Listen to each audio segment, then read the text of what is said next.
Welcome back, everybody. It's a beautiful Sunday in the UK, and I literally just remembered I haven't showed you my harvest for my runner beans that I planted. These are my runner beans. It's not the greatest, amazing harvest of all times, but it is amazing indeed.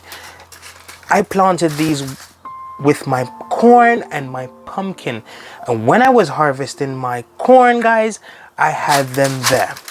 So today I'm just going to be shutting them out, just showing you guys how beautiful runner beans are. I want you guys to have a look at this and look at the technique that I'm using to get them. Obviously there are some points that you're going to have to check the beans to make sure they're in good conditions. I have had them in the house, in my home, for a while right now, and I literally was drying them out a little bit. So today I decide to harvest them. Look at the beautiful colors. They're amazing. And they have some differences as well with them. You got some really beautiful purples, and you got this funky kind of color like this, but then you have the amazing purple that I'm looking for. This is the color, but then there's some that are more vibrant. So let's get through these and see what I have. The more you plant runner beans, the more you learn. This is the first year that I actually have harvest some in a long time. As you can see, some of them, because it was quite a cold and damp day that I harvest them, some aren't looking so good, so I will be just separating them and literally keeping obviously the best. When you're planting beans, because beans, aka legumes, are amazing. They do fix the soil where you plant them. They do add nitrogen back into the soil, and it helps the soil to be amazing for the upcoming year. So that's really why I planted them with the corn. Not really to harvest anything. I planted them to kind of like fix where the pumpkin and the corn was.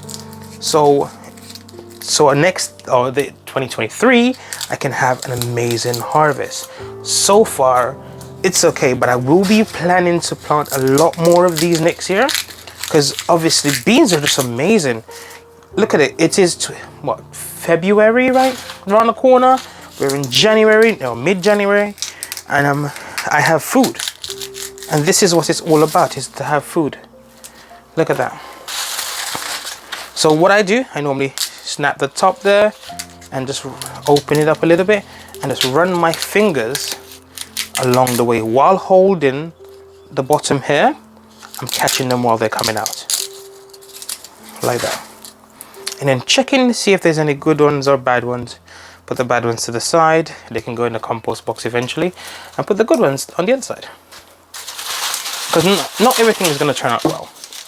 That's one thing about when you grow your own food. Not everything will turn out to be exactly, but it's okay. I can have a small meal with this. But when you are starting to see your legumes starting to come up and they're starting to put on their pods, you can harvest them when they're green, when they're fit, so you can dry them at home, or you can leave them, depending on the climate that you live in, to leave them there so they can actually start to develop into a dry seed. I could actually save some of these to plant back next year, but what I'm going to do, because I still have abundance of them in my packets already, I'm just going to consume these for the time being and just plant the other ones that I have ready to go already. In a sense of it's in the packet, it's not in the ground yet. It's still too cold right now. We've just really entered winter by the zone 5B that I live in, which is in the UK, but it's fine. Let me shell these out quickly and come back and show you guys the results of what they look like when I've done it. I've just shelled them all out, and that is what I've obtained.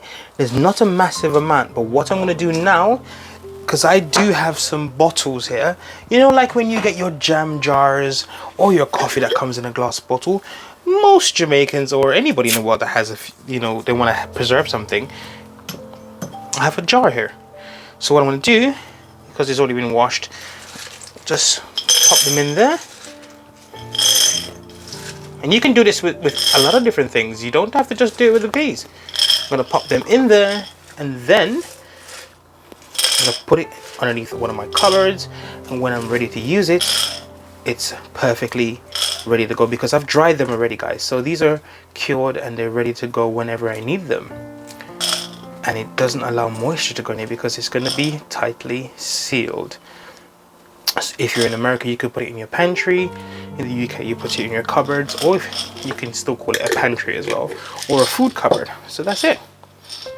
That is all. It's not a massive amount, but I'm still proud of the fact that I planted something and I have something that I can eat. It's amazing. And next time I'll be planting a lot more. So you don't have to leave it till it gets to this state. You can actually pick them when they're fully green, or when you feel like there is a bean growing fully, almost developed or fully developed. It has many stages you can take. You can take them when they're young. You can take them when they're fit, when they're just the beans are fully developed inside the pod, and consume them that way. Or you can let them dry out on the beans, the runner bean itself, and then take them. Or you can even take them off and dry them at home. Yeah, that's a quick and easy thing that you guys can do. And yeah, runner beans, amazing. Thank you so much. This is your boy Mr. Green Hands. Don't forget to like, comment and subscribe. And if you love what I do, please come back for more. Don't forget to love yourself, and please take care of the planet. See you next time.